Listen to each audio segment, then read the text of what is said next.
ஒருங்கிணைத்து நடத்துகிற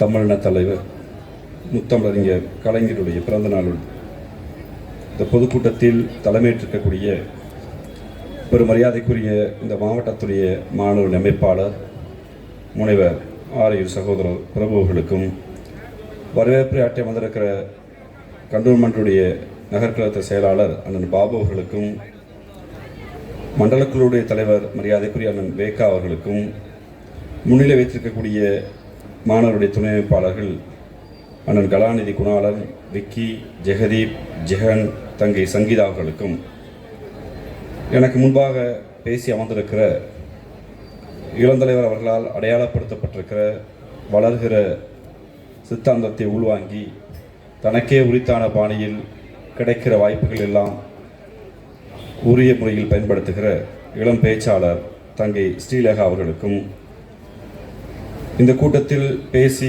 அவர்களுக்கான நேரத்தை எனக்காக ஒதுக்கி அமர்ந்திருக்கிற ஒரு மரியாதைக்குரிய தலைமையுடைய திருமணக்குழு செயலாளர் அண்ணன் வைத்தியலிங்க அவர்களுக்கும் பல்லாவர சட்டமன்ற தொகுதியுடைய உறுப்பினரும் மக்கள் தொண்டர் பெரும் மரியாதைக்குரிய என் அண்ணன் ஈகா அவர்களுக்கும் தாம்பரம் மாநகரத்துறை செயலாளரும் தாம்பரம் சட்டமன்றத்துடைய உறுப்பினரும் பெரும் மரியாதைக்குரிய அண்ணன் எஸ்.ஆர். ராஜா அவர்களுக்கும் இந்த கூட்டத்தில் என்னோடு வந்து கலந்து கொண்டிருக்கிற இந்த மண்டலத்துடைய மாணவர்களுடைய பொறுப்பாளர் மாநில துணை செயலாளர் ஆரையூர் சகோதரர் ராமகிருஷ்ணன் அவர்களுக்கும் இந்த கூட்டத்தில் பங்கு கொண்டிருக்கிற வணக்கத்துக்குரிய மேயர் தங்கை வசந்தகுமாரி அவர்களுக்கும் துணை மேயர் அண்ணன் காமராஜ் அவர்களுக்கும் தலைமை செயற்கு உறுப்பினர் அண்ணன் ஆதிமாறன் அவர்களுக்கும்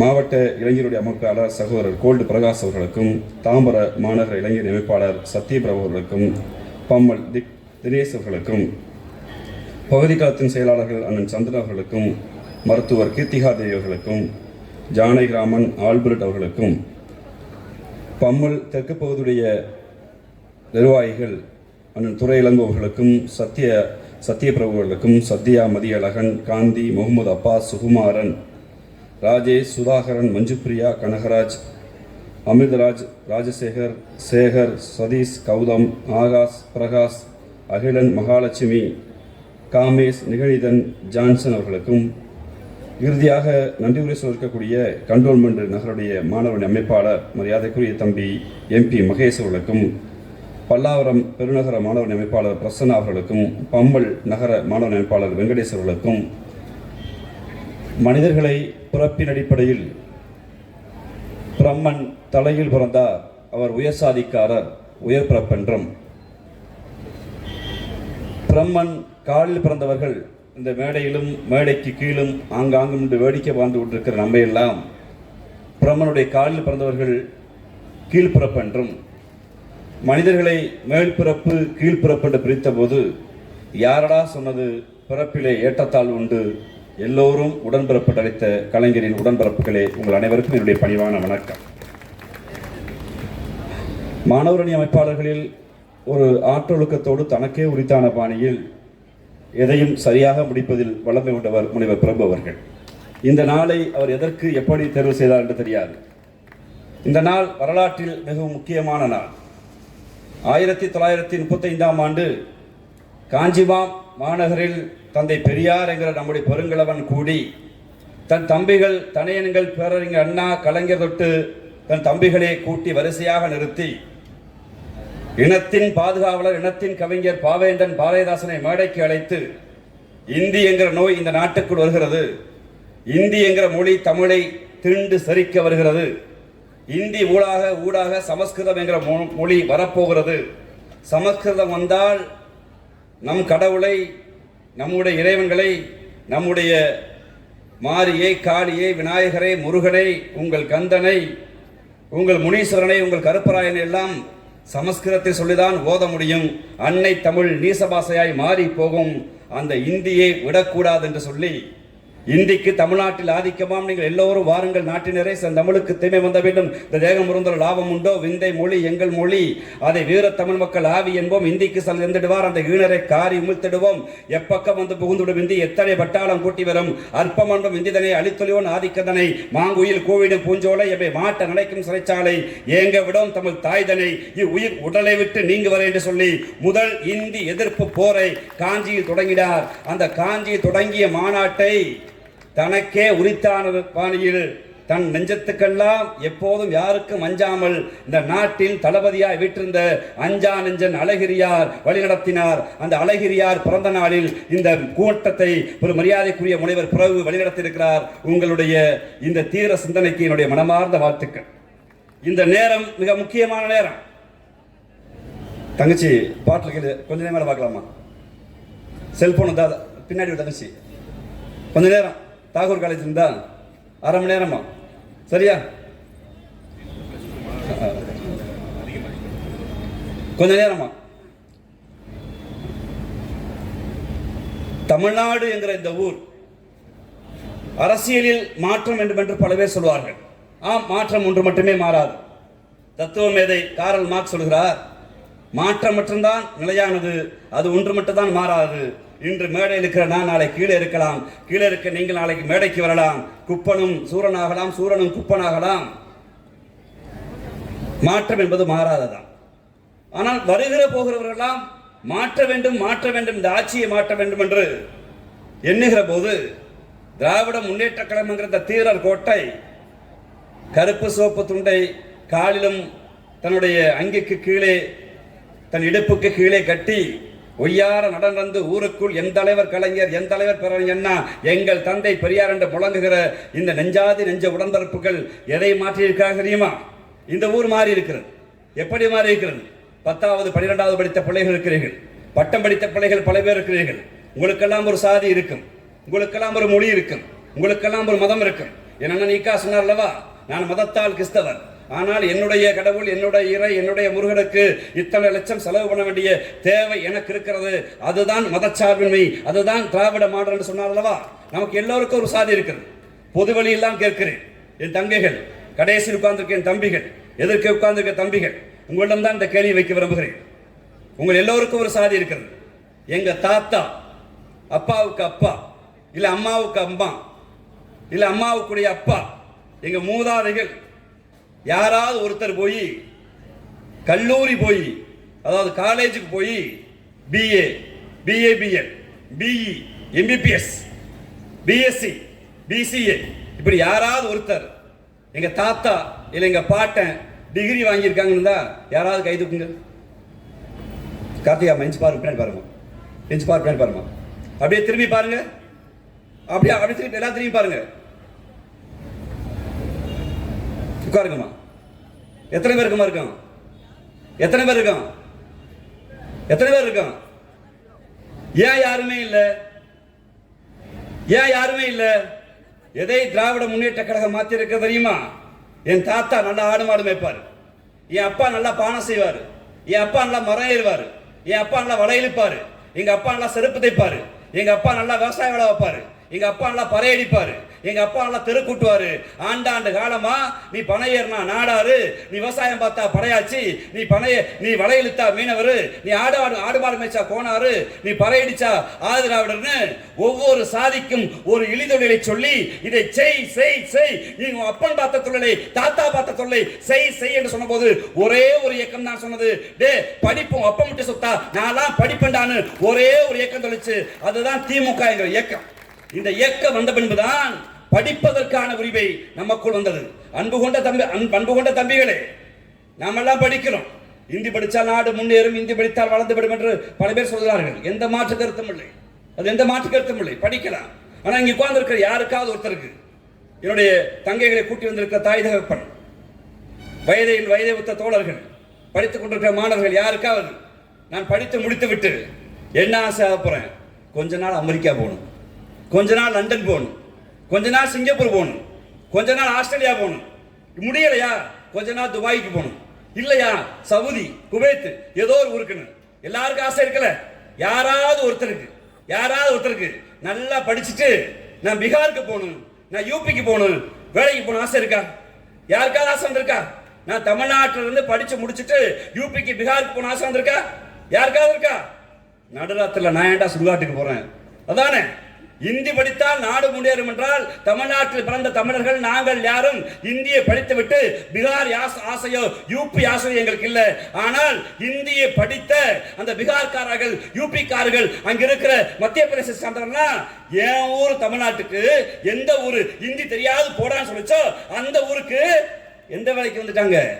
நீங்களும் நானும் இந்த தொழிலை பார்த்தால் என் சாதி இடிக்கிறது, இந்த தொழிலை பார்த்தால் எனக்கு அவமானமாக இருக்கிறது, இந்த தொழில் எனக்கு வருமானம் இல்லை என்று எந்த தொழிலெல்லாம் மறுத்தோமோ அந்த தொழிலை செய்வதற்கு இங்க இருக்கிற ஒவ்வொரு கடை தொடங்கி தெரு தெருவாய் இந்தி பேசுகிற என்னுடைய சகோதரன்னா எந்த ஊருக்கு வந்துட்டான்? இந்தி தெரியாது போடான்னு சொன்ன தமிழ்நாட்டுக்கு வந்திருக்கிறான். இதை மாற்றி காட்டி இயக்கம் திமுக என்கிற இயக்கம். அந்த இயக்கத்தை நான் ஏன் அப்படி சொல்றோம்? நேற்று முருகன் மாநாடு ஒன்று மாநாடு நடத்திருக்கார்கள். முருகப்பெருமான் வரம் கொடுக்க வேண்டிய உண்மையிலேயே மக்கள்லாம் படித்து முடிச்சுட்டு முருகன்ட்ட போய் என்ன வேண்டுதல் வைப்போம்? அப்பா முருகா, எனக்கு கைகால சோத்தை கொடு, என் பிள்ளைக்கு நல்ல வேலை வாய்ப்பை கொடு, என் ஊரில் நல்ல மழை வேணும், எனக்கு பெய்கிற மழை ஊருக்கு பெய்யட்டும், நல்ல வெள்ளாமை இருக்கட்டும், இந்த வருஷம் தொழில் நல்லா இருக்கட்டும். எம்பெருமான் முருகன்கிட்ட வேண்டுவோமா? நம்ம விநாயகர்கிட்ட வேண்டுவோமா? நம்ம காளிகிட்ட வேண்டுவோமா? நம்ம மேரிகிட்ட வேண்டுவோமா? நம்ம அல்லாட்ட வேண்டுவோமா? யாராவது ஒருத்தர் முருகன்கிட்ட போய் அப்பா முருகா உன் கோவணத்தை திருடுறாங்கன்னு முருகனுக்காக வேண்டுவோமா? எவன் ஒருவன் கடவுளை சொல்லி நான் கடவுளை காப்பாற்ற சொல்றானோ அவன் தான் முதல் அயோக்கியன். எனக்கு கஷ்டம் என்று நான் கடவுளை நினைக்கிறேன், கடவுளுக்கு கஷ்டம் என்று எவன் சொன்னாலும் அவன் தான் அயோக்கியன். அவனை ஒருபோதும் நம்ப முடியாது. ஏனென்றால் இந்த தமிழ் சமூகத்தில் கடவுளுக்கான நெருக்கம் உங்களிடம் பகிர்ந்து கொள்ள விரும்புகிறேன். தலைவர் கலைஞருடைய பிறந்த நாளை கொண்டாடுகிறோம். 1965 ஆண்டு பொது தேர்தல் நடக்கிறது. இங்க இருக்கிற கும்பகோணம் என்கிற ஒரு தொகுதி, அந்த கும்பகோணம் தொகுதியிலே ஒரு மரியாதைக்கு காசிராமர் ஐயர் என்கிற பெரியவர் போட்டியிடுகிறார். அவர் காங்கிரஸ் பேர் இயக்கம் கை சின்னத்திலே போட்டியிடுகிறார். அந்த தொகுதியிலே திராவிட முன்னேற்ற கழகத்தை சேர்ந்த ஒரு சாதாரண தொண்டர் போட்டியிடுகிறார். அந்த காசிராம ஐயர் சொன்னார், அன்பு கொண்ட பெருமக்களே, நான் தினமும் என் பெருமாளை ஜெபிக்கிறவன், என் ஆண்டாளை ஜெபிக்கிறவன், ஆறுகால பூஜை செய்பவன், தினமும் போய் என்னுடைய அம்மாளுக்கு ஜெபம் செய்து என் அம்மாளுக்கு மந்திரம் சொல்லி இந்த இறையே வாழ்க்கை என்று வாழ்கிறவன். ஆனால் எதிர்க்கே இருக்கிற திமுக காரர்கள் வாக்கு கேட்டு வருகிறார்கள். அவர்கள் கடவுள் இல்லை என்று சொல்பவர்கள், அவர்களுக்கு வாக்களிக்காதீர்கள். அவர்கள் வந்தால் ஆறுகால பூஜை நடக்காது, அமாவாசை அவிட்டம் நடக்காது, பங்குனி உத்திரம் இருக்காது, பாட்டி அமாவாசைகள் இருக்காது, குடமுழுக்கள் இருக்காது, கோயில்கள் இழுத்து மூடப்படும், அவர்களுக்கு வாக்களிக்காது என்று வாக்கு கேட்டார். தேர்தல் முடிவு வருகிறது. கும்பகோணத்து மக்கள் திமுகவை தோற்கடிக்கிறார்கள். கும்பகோணத்து மக்கள் திமுகவை தோற்கடிக்கிறார்கள். காசிராம ஐயர் வென்று விடுகிறார். காசிராம ஐயர் வென்றுவிட்டு தமிழ்நாடு சட்டமன்றத்துக்குள்ளே வருகிறார். அவரின் போதாத காலம் தமிழ்நாட்டின் சட்டமன்றத்துக்குள் பேரறிஞர் அண்ணா என்கிற தலைமகன் முதலில் தமிழ்நாட்டின் முதலமைச்சராக விட்டிருக்கிறார். அந்த காசிராம ஐயர் கோரிக்கை வைக்கிறார், அன்பு கொண்ட பேரறிஞர் அண்ணாதுரை அவர்களே, நீங்கள் ஆட்சிக்கு வந்து விட்டீர்கள். நான் கோயில் நகரமான் கும்பகோணத்திலிருந்து வந்திருக்கிறேன். அந்த கோயில் நகரமான கும்பகோணத்துக்குள் எங்கள் ஊருக்கு ஒரு கும்பமேளாவை நடத்த வேண்டும். அந்த கும்பமேளாவிற்கு என்னை பொறுப்புதாரியாக போடுங்கள், நான் நடத்தி காட்டுகிறேன் என்று சொன்னார். பேரறிஞர் அண்ணா சொன்னார், அது தமிழ்நாடு பொதுப்பணித்துறை அமைச்சர் பெரும் மரியாதைக்குரிய கலைஞர் நடத்தி கொள்வார், நீங்கள் உட்காருங்க என்று சொன்னார். கூட்டம் முடிகிறது, கலைஞர் போகிறார். திருவிழா முடிகிறது. திருவிழா முடிந்துவிட்டு சட்டமன்றம் கூடுகிறது. காசிராமர் ஐயர் வருகிறார். எந்த காசிராமர் ஐயர் உதயசூரியனுக்கு வாக்களித்தால் ஆறுகால பூஜை நடக்காது, அமாவாசை அவிட்டம் நடக்காது, பங்குனி உத்திரம் நடக்காது, பூஜைகள் நடக்காது, கோயில்கள் மூடப்படும் என்று பேசினாரோ அந்த காசிராம ஐயர் சட்டமன்றத்துக்கு உள்ள வருகிறார். வந்து சொல்கிறார், பேரறிஞர் அண்ணா அவர்களே, நான் உங்களுக்கு நன்றி கடன் பட்டிருக்கிறேன். நானே நடத்தி இருந்தாலும் இவரது சீரோடும் சிறப்போடும் இந்த கோயில் திருவிழாவை நடத்தி இருக்க முடியாது. கலைஞர் பெருமகன் அங்கே இருந்தார், நடத்தி முடித்தார் என்று ஏற்புரை ஆற்ற வந்த கலைஞர் சொன்னார், கடவுள் இல்லை என்பது என் கொள்கை. ஆனால் எடுத்த பணி மக்களுக்கு சேவை செய்வது. திமுக காரர்களை பொறுத்தளவில் எடுத்த பணியை மக்களுக்கு சேவை செய்திருக்கிற அந்த திருப்பணியில் இருப்பார். இன்று முருகனுக்கு தமிழில் ஓதப்படும் என்று கேட்கிறார்கள். எம்பெருமான் முருகா முருகா என்று சமஸ்கிருதத்தில் ஓதிய போது முதலில் தமிழ்நாட்டுக்குள் கந்தா போற்றி, முருகா போற்றி, விநாயகா போற்றி, காளி போற்றி, பெருமாள் போற்றி, கருப்பன் போற்றி என்று போற்றி என்று திருப்பாடலை கொண்டு வந்த இயக்கம் திமுக என்ற இயக்கம். இந்தியாவிலேயே கோயில்கள் ஊரான தமிழ்நாடு பார்க்கப்படுகிறது. எப்படி பார்க்கப்படுகிறது? ஏதோ ஊருக்கு போய் மாரியாத்தாவோட வரம் கேட்கிறேன், அம்மா அம்மா மாறி என்ன நல்லா பார்த்துக்கன்னு கேட்பா. மாரியிடம் 6 மாதம் வேண்டுவா. நடக்கலையா? நேரம் மேரியாத்தாட்ட போய், அம்மா மேரியாத்தா உனக்கு ஒரு மெழுகுவத்தி பத்திரன் வேண்டிக்கமாம்பா. அதுவும் முடியலையா? நேர பாத்திமாட்ட போய் நேரவா தற்கால போய் ஒரு ஊதுவத்தியை பத்த வச்சுட்டு, எங்களுக்கு மேரியும் மாரியும் அல்லாஹ் ஒன்றுதான், ஏனென்றால் மேலே இருப்பவன் ஒன்றே குலம் ஒருவனே தேவன் தத்துவத்தை கொண்ட ஊர் இந்த ஊர். இந்த ஊர்ல வந்துட்டு என்ன சொல்றான்? முருகனை காப்பாற்ற போறேன்னு. முருகனை போல உங்கள்கிட்ட இருந்து காப்பாற்றா யோக்கிய பிள்ளா. முருகனை உங்கள்கிட்ட இருந்து காப்பாற்ற. எங்கள் கடவுள்களை நாங்கள் பார்த்துக் கொள்கிறோம். எங்கள் கடவுள்களிடம் நாங்கள் பேசுகிற எம்மொழியான தமிழ். எங்கள் முருகப்பெருமாவுடைய சன்னதியை ஒழிக்க வேண்டும் என்று கேட்ட இயக்கம் திமுக என்கிற இயக்கம். அதை இன்னைக்கும் அறுபடை வீடு அல்ல, எந்த ஊரில் இருக்கிற குன்றர் கிடமெல்லாம் குமரர் கிடமுங்கிறான். எல்லா இடத்திலும் என் தமிழ் ஒழிக்கிறது என்றால் அதை செய்த இயக்கம் திமுக என்கிற இயக்கம். அதை செய்த தலைவர் கலைஞர் என்ற தலைவர். சமூக பண்பாட்டு இயக்கத்தில் நாம் நிற்கிறோம். எதையெல்லாம் மாற்றி இருக்கிறோம். அன்பு கொண்ட பிள்ளைகளை, உங்களுக்கு தெரியுமா, இந்தியா வளர்ந்த நாடு பட்டியல் இருக்கிறது நாம் நம்புகிறோம். இந்தியாவில் கல்வியில் இடைநிற்றல் இல்லாத மாநிலம் தெரியுமா? அதாவது ஸ்கூல் எஜுகேஷன் கம்ப்ளீட் பண்ணிட்டு பள்ளி கல்வியை முடிச்சுட்டு கல்லூரிக்கு போகிற மாநிலங்கள்ல, கல்லூரிக்கு போகிற மாநில விழுக்காடுல டிராப் அவுட்டே இல்லாத முதல் மாநிலம் தமிழ்நாடுங்கிற மாநிலம். நாம் வளர்ந்து நிற்கிறோம், பெருமை கொள்கிறோம். எங்கள் மொழி உயர்தனி செம்மொழி என்று, எங்கள் மொழியை செம்மொழி என்று தலைவர் கலைஞர் அறிவித்தார். எங்களுக்கு ஒரு நகர நாகரிகம் கீழடி என்ற நாகரிகம் வந்து சேர்ந்தது. எங்களுக்கு ஒரு ஆதிச்சங்கள் வந்து சேர்ந்தது. உலகில் மாந்தன் பிறந்த முதல் நிலம் தமிழ்நாடு என்று பெருமை கொள்கிறோம். இந்த பெருமைக்கு காரணமான பாதை அமைத்து கொடுத்த இயக்கம் திமுக இயக்கம். இந்த இயக்கம் தோன்றிய பின்புதான் குப்பன் வீட்டு பிள்ளைகளும், சுப்பன் வீட்டு பிள்ளைகளும், பாட்டாளி வீட்டு பிள்ளைகளும், பிற்படுத்தப்பட்ட வீட்டு பிள்ளைகளும், ஒடுக்கப்பட்ட வீட்டு பிள்ளைகளும், நான் வக்கீலுடா, நான் டாக்டர்டா, நான் இன்ஜினியரான்னு எங்க அப்பா பறையடிச்சாரு, எங்க அப்பா ஆடு மாடு மேய்ச்சாரு, எங்க அப்பா கைவிட்டு இழுத்தாரு, எங்க அப்பா எதோ பண்ணாரு. இன்னைக்கு நான் பெருமையோடு நிற்கிறேன்னா இந்த இயக்கம் தான் காரணம். நான் மேடை நிற்கிற துண்டு போட்டாங்களே, உங்களுக்குலாம் அருவருப்பா இருக்கு. என்ன சார் வர்றாங்க, துண்டு போடுறாங்க, வர்றாங்க, துண்டு போடுங்க. போய் உங்க தாத்தாட்ட கேளுங்க. ஒரு 50 வருஷத்துக்கு முன்னாடி மேடை போட்டா டே குப்பா அப்படின்னா நம்ம தாத்தா தோளுக்கு துண்டை கக்கத்தில் வச்சுட்டு சொல்லுங்க ஐயா, சொல்லுங்க சாமியும். அரசியல் என்றால் பெரும் பணக்காரர்களுக்கும் விவசாயிக்காரர்களுக்கும் பணம் படைத்தவர்களுக்கும் நிலம் படைத்தவர்களுக்கும் இருந்தது. பேரறிஞர் அண்ணா என்கிற பெருமகன் மேடைக்கு வந்தார். மேடை போட்டு சொன்னார், எந்த துண்டை உன் தோளில் போடாதே, இடிப்பு கட்டென்று சொல்றானோ அந்த துண்டை நான் பொன்னாடையாக போட்டுகிறேன், உன் தோள்களில் வெற்றி மாலையாக இருக்கட்டும் என்று துண்டு போடுகிற பழக்கத்தை கொண்டு வந்த இயக்கம் இந்த இயக்கம். இன்னைக்கு நம்முடைய வசதிகள், வாய்ப்புகள், ஒரு மரியாதைக்குரிய வைத்தியலிங்கம் பேசினார்களே, தமிழ்நாடு குடிநீர் வாரியம் என்று முத்தமிழர்கள் கலையை கொண்டு வந்தார் என்று. அதற்கு வரலாற்று நாள் இருக்கிறது. உங்களுக்கு தெரியுமா? 1970ஆம் ஆண்டு தமிழ்நாடு குடிநீர் வாரியம் ஆரம்பிக்கப்படுகிறது. ஜனவரி மாதம் 15ஆம் தேதிக்கு முன்பு திட்டம் தயார். ஐஏஎஸ் ஆபீசர் எல்லாம் வந்து ஐயா வருகிற பொங்கலுக்கு திட்டத்தை ஆரம்பித்து விடலாம் என்று கங்கணம் கட்டுகிறார்கள். திட்டத்தை எப்படியாவது ஆரம்பிக்கலாம் என்று சொல்கிறார்கள். தலைவர் கலைஞர் சொல்கிறார், இல்லை திட்டத்தை தள்ளி போடுகிறார். சித்தரை ஒன்று பிறக்கிறது. மக்களை கூட்டி தமிழ்நாடு குடிநீர் வாரியம் என்ற திட்டத்தை கலைஞர் அறிவிக்கிறார். மவுண்ட் ரோடு மகாமிஸ்ட் என்று அழைக்கப்பட்ட தி ஹிந்து பத்திரிகை எழுதியது. கடவுள் உள்ளே என்று சொன்னவர் மஞ்சத்துண்டை போட்டுக்கொண்டார். அவர் சொல்லுகிறார், எழுதுகிறார், கடவுள் உள்ளே என்று சொன்னவர் மஞ்சத்துண்டை போட்டுக்கொண்டார். தை திருதாதான் தமிழர் திருநாள், சித்தரை ஒளிந்து போகட்டும் என்று பாரதிதாசனை பின்பற்றுக என்று சொல்லிக்கொண்டு முக்கியமான திட்டத்தை சித்திரை ஒன்றில் அறிவிக்கிறாரே, இது நியாயமா என்று தி ஹிந்து எழுதியது. மேடை கூடியிருக்கிறது, ஆயிரக்கணக்கான மக்கள் இருக்கிறார்கள். அந்த அவையிலே வந்து ஏற்புரையாற்ற வந்த கலைஞர் சொன்னார், அன்பு கொண்ட மக்களே, நீர் புனிதமானது. நீர் எவ்வளவு புனிதமானது? தாயோ தகப்பனோ தாத்தாவோ பாட்டியோ இறந்தால் கடலில் போய் நீரில் மூழ்கி தலை நினைத்து எனக்கு தீட்டு போய்விட்டது என்று சொல்லுவோம். பெண் போய் பெய்து விட்டால் தலைமாப்புன முறைமாமன் வருகிறேன், தலைச்சியை கொண்டு வருகிறான், தலையில் தண்ணீர் ஊற்றி என்னுடைய பெண் பூ பெய்து விட்டாளுங்கிறோம். தவிச்ச வாய்க்கு தண்ணீர் கொடுக்க போது கருப்பா இருக்கே, எந்த சாதிக்காரண்டா என்னுடைய தண்ணி தீட்டுப்பட்டுமானு 6 மணிக்கு மேல உங்க வீடு எந்த வீடா இருந்தாலும் அடுத்த ஆளுக்கு தண்ணி கொடுக்க மறுக்கிறோம். தண்ணீர் தமிழ் சமூகத்தில் புனிதமான ஒண்ணு. அந்த புனிதமான ஒண்ணு ஒரு காலத்துல ஏதோ ஒரு குளத்துல ஏதோ ஒரு கிணத்துல இருக்கு.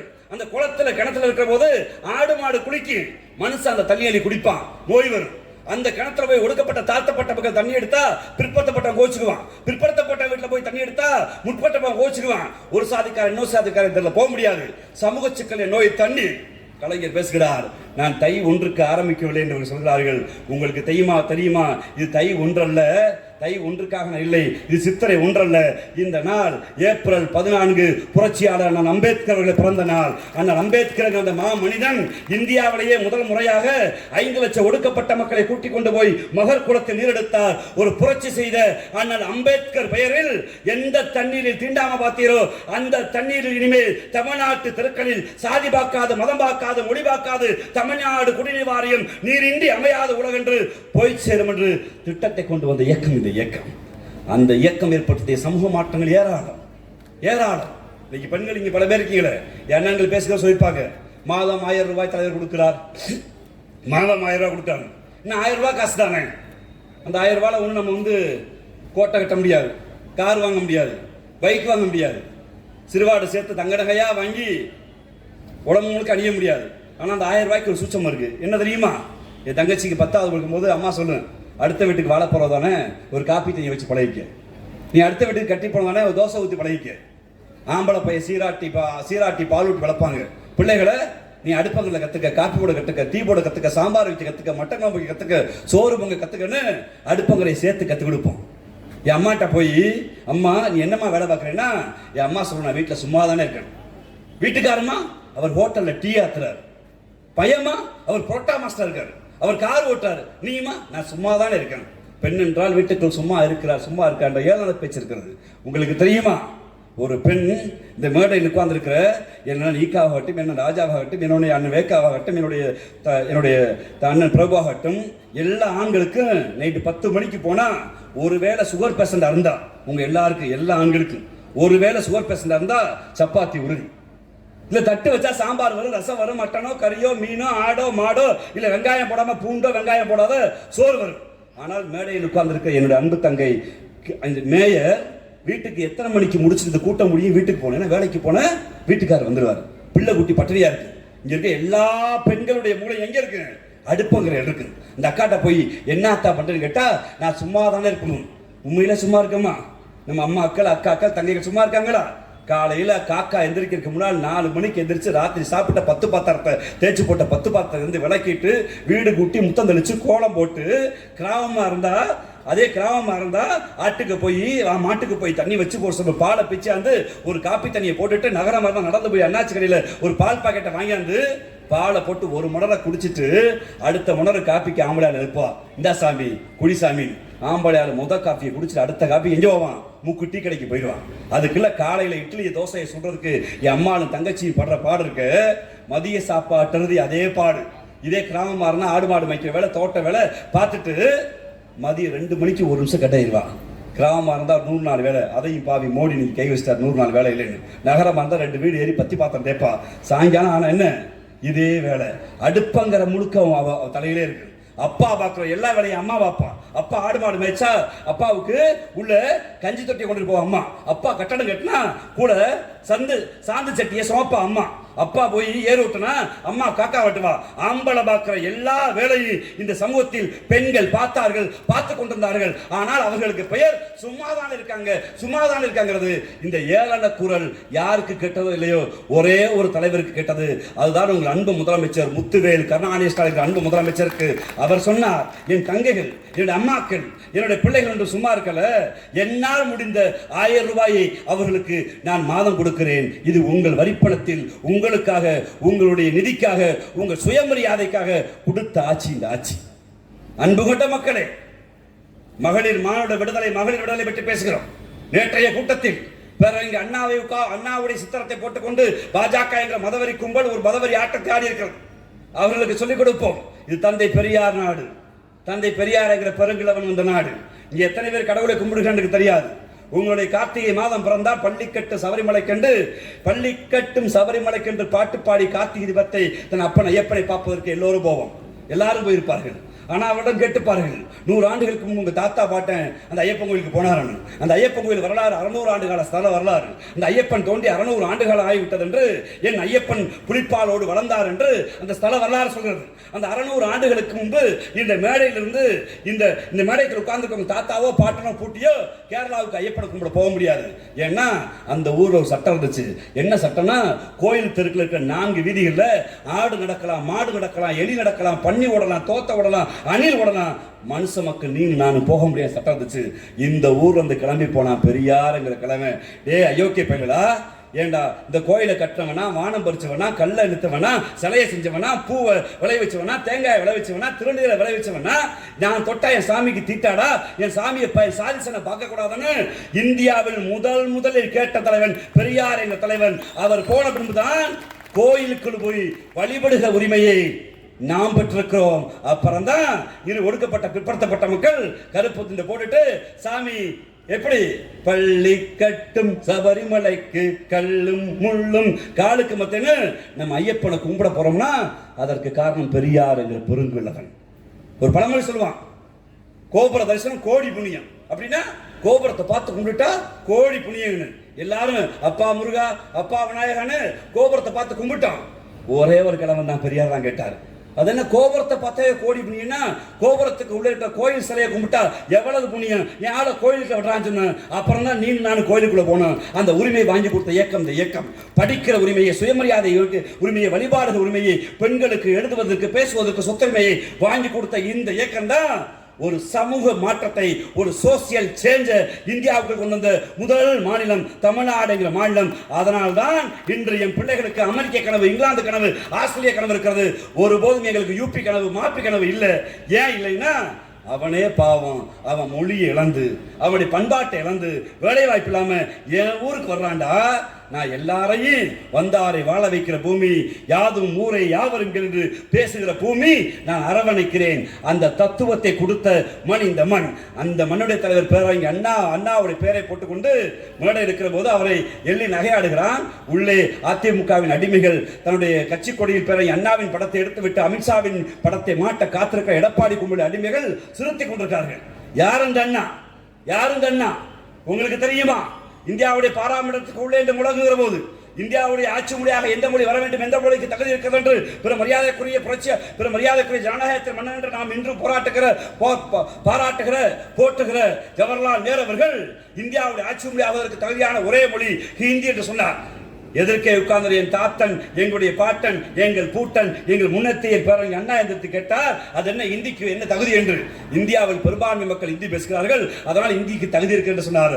எங்கள் பேரறிஞர் அண்ணா கேட்டார், பெரும்பான்மை தத்துவத்தின் பக்கம் தான் நீங்க எப்பவுமே நிற்பீங்களா அப்படின்னா இந்தியாவுடைய தேசிய பறவை எதென்று கேட்டார். அன்று இந்தியாவுடைய தேசிய பறவை மயில், மயில் தான் தேசிய பறவை என்று சொன்னபோது பேரறிஞர் அண்ணா கேட்டார், உங்கள் பெரும்பான்மை தத்துவம் சரி என்றால் இந்தியா முழுக்க அதிகமா இருக்கிறது அண்டங்காக்காவா மயிலா என்று கேட்டார். அங்க இருக்கிற ஜவஹர்லாலிடம் பதில். அடுத்த கேள்வியை கேட்டார், இந்தியாவுடைய தேசிய விலங்கு என்று. இந்தியாவுடைய தேசிய விலங்கு சிங்கம் என்று பேரறிஞர் அண்ணாவிடம் ஜவஹர்லால் சொன்னார். 1976 தான் இந்தியாவுடைய தேசிய விலங்காக புலி மாற்றப்படுகிறது. அன்று சிங்கம் தான் இருந்தது. ஏன் சிங்கத்தை அறிவித்தீர்கள் கேட்ட போது பெரும் மரியாதைக்குரிய ஜவஹர்லால் சொன்னார், இந்தியாவில் எத்தனையோ விலங்குகள் இருந்தாலும் ஆற்றலோடும் ஒழுக்கத்தோடும் காட்டுக்குள் ஒரு சிங்கம் இருந்தால் காட்டுக்கு ராஜா என்று சொன்னார். பேரறிஞர் அண்ணா கேட்டார், உங்கள் பெரும்பான்மை தத்துவம் சரி என்றால் அங்க இருக்க திருநாய் தானே தேசிய விலங்கு அறிவித்திருக்கணும், ஏன் சிங்கத்தை அறிவிச்சு கேட்ட போது ஜவஹர்லாலிடம் பதில் இல்லை. அப்போதுதான் எங்கள் தலைவர் பேரறிஞர் அண்ணா சொன்னார், இருக்கிற மொழிகளிலேயே இந்தி என்கிற மொழி தோன்றி வெறும் 300 ஆண்டு கால வரலாறு இல்லை. இந்தி என்கிற மொழி, போஜ்பூரி என்கிற மொழி அளித்திருக்கிறது, சாந்தலி என்கிற மொழி அளித்திருக்கிறது. இங்க இருக்கக்கூடிய போஜ்பூரி, சாந்தலி, மகி என்கிற பல மொழிகளை அளித்து இந்தி என்கிற மொழி தோன்றி ஒரு 300 ஆண்டு கால வரலாறு இல்லை. ஆனால் எங்கள் அன்னை மொழி தமிழி எங்கள் எழுத்துருவை கொண்டு தமிழ், தெலுங்கு, மலையாளம், கன்னடம், துளு, தூதுவானம், கோட்டுவானா, பராகு என்று 76 மொழிகளிலிருந்து தோன்றிய உயர்தனிச்ச மொழி எங்கள் மொழி. இலக்கண இலக்கியங்களை 3000 ஆண்டுகளுக்கு கொன்ற மொழி எங்கள் மொழி. எங்கள் மொழி தமிழ் தான் இந்தியாவில் ஆட்சி மொழி ஆவதற்கு தகுதியான மொழி என்று பேரறிஞர் அண்ணா அன்று சொன்னார். சொன்னபோது உள்ளே வாதம் வந்தது. என்ன வாதம் தெரியுமா? இந்தியாவின் இணைப்பு மொழி என்ற வாதம் வந்தது. பேரறிஞர் அண்ணா சொன்னால் ஹிந்தி நெவர், இங்கிலீஷ் செவர் என்று சொன்னார். ஹிந்தி எங்களுக்கு வேண்டாம், இங்கிலீஷ் எங்களுக்கு வேண்டும் என்று சொன்னார். ஏன் சொன்னார்? ஆங்கிலத்தில் தான் அறிவியல் இருந்தது, ஆங்கிலத்தில் தான் கணிதம் இருந்தது, ஆங்கிலத்தில் தான் மருத்துவம் இருந்தது, ஆங்கிலத்தில் தான் சட்டம் இருந்தது, ஆங்கிலத்தில் தான் ரூல் ஆஃப் லா இருந்தது. இந்தியில் என்ன இருந்தது? இந்திக்காரன் என்ன கொடுத்தான்? ஆங்கிலேயன் சொன்னான், உனக்கு காய்ச்சல் என்றால் போய் டோலோ 650 போடுண்டான். இந்திக்காரன் காய்ச்சல்னா போய் மாட்டு மூத்திரத்தை குடின்னு சொன்னான். ஆங்கிலேயன் சொன்னான், உனக்கு விண்ணில் பறக்க வேண்டும் என்றால் ரைட் சகோதரர்கள் விமானம் கண்டுபிடித்திருக்காங்க போயிட்டு சொன்னான். ஆனா நீங்க என்ன சொன்னீங்க? விண்ணில் பறக்க வேண்டும் என்றால் புஷ்பக விமானத்தை இதிகாசத்தில் கண்டுபிடித்தோம் என்று கட்டுக்கதையை சொன்னீர்கள். பேரறிஞர் அண்ணாவுடைய ஒரு நாள் வாதம் தான் இந்தியாவின் இணைப்பு மொழியாக இங்கிலீஷ் வந்தது, ஹிந்தி இல்லாமல் போனது. அந்த இங்கிலீஷ் வந்ததால் தான் நீங்களும் நாங்களும் இன்னைக்கு வெளியூர்ல கணிதத்தில் படிப்பதற்கு, இருக்கக்கூடிய கணினி அறிவியலை படிப்பதற்கு, மருத்துவத்தை படிப்பதற்கு, பொறியியலை படிப்பதற்கு வளர்ந்து நிற்கிறோம். அந்த இங்கிலீஷை அமித்ஷா என்கிற நாட்டுடைய உள்துறை அமைச்சர் உதாசீனப்படுத்தி அண்ணாவுடைய இருமொழிக் கொள்கையை கொச்சைப்படுத்துகிற போது அடிமை பழனிசாமி பதவிக்காக பல்லெடுத்துக் கொண்டு உட்கார்ந்திருக்கிறார். காலம் மிக கொடியது. பழனிசாமி அவர்களே, உங்களுடைய கடந்த காலமும் நிகழ்காலமும் தமிழ்நாட்டு மக்களால், பிறகு அண்ணாவின் தொண்டர்களால், ஏன் உங்கள் தலைவர் மரியாதைக்குரிய எம்ஜிஆர் அவர்களால் உங்களுடைய அடிமைகள் உடம்பில் ரத்தம் என்று பாடினாரே, அந்த உங்கள் தலைவர்களாலும் உங்கள் காலம் எண்ணப்பட்டுக் கொண்டிருக்கிறது. அன்பு கொண்ட மக்களே, சமூக மாற்றம் என்பது இந்தியாவில் நடமாடுக உரிமையை, மொழி உரிமையை, ஒற்றுமையை, மொழியை, பண்பாட்டை, மதத்தை பேணி பாதுகாக்கிற ஒரே இடமாக தமிழ்நாடு இருக்கிறது. அந்த தமிழ்நாட்டை கட்டி எழுப்பியதில் தந்தை பெரியாரும் பேரறிஞர் அண்ணாவும் முத்தமிழர் கலைஞரும் முன்வரிசையில் இருந்தார்கள். அந்த வரிசையின் தொடர்ச்சியாகத்தான் பெரும் மரியாதைக்குரிய நமது தலைவர் முத்துவேல் கருணாநிதி ஸ்டாலின் இருக்கிறார். அவர் கரத்தை வலுப்படுத்துவதற்கு தான் எங்கள் உதயண்ணா இளைஞர்களை ஒருங்கிணைத்துக் கொண்டிருக்கிறார். அவர்களுடைய கூட்டத்தின் தொடர்ச்சியாகத்தான் இந்த பிறந்தநாள் விழாவை கொண்டாடுகிறோம். அன்பு கொண்ட மக்களே, நீங்கள் படியுங்கள். படிப்பதற்கான ஏற்றம் கொடுத்த திராவிட இயக்கத்தை, மொழியை நினைவு கூறுங்கள். என் அன்னை மொழி இருக்கு வரை கலைஞர் புகழ் இருக்கட்டும். வாய்ப்புக்கு நன்றி. வணக்கம்.